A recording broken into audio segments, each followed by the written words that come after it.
अगर हमारी आंख में एक छोटा सा कंकड़ चला जाता है तो उसको निकाल के आंख साफ करके हमको चीजें विजिबल होने में 2 से 3 सेकंड का तो टाइम लगता है ना।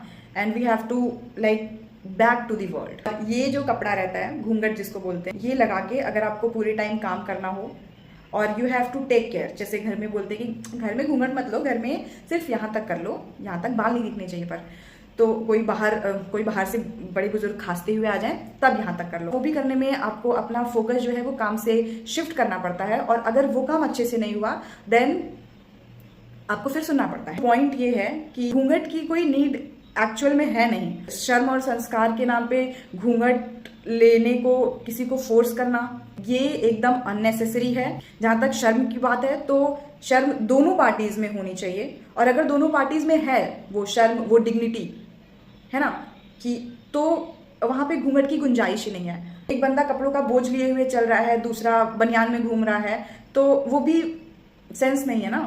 That also not a point two justify. समाज में जो चला आ रहा है वो कभी ना कभी पहली बार बना था, पहली बार किसी ने बनाया था, और पहली बार कुछ चीजें बिगड़ती हैं, कुछ चीजें बनती हैं। जैसे सती प्रथा बंद हुई, पति के देहांत के बाद जो सर मुंडवाने की प्रथा थी वो बंद हुई, और घूंघट प्रथा जो है ये अंग्रेजों के टाइम पे आई थी अपनी बहु बेटियों को उनसे सुरक्षित करने के लिए, जब हमारा देश गुलाम था। हमारे हिंदू समाज में कभी भी घूंघट की प्रथा थी ही नहीं। This would be very smart step अगर हम इस कुरीति को अपनी लाइफ से हटा दें।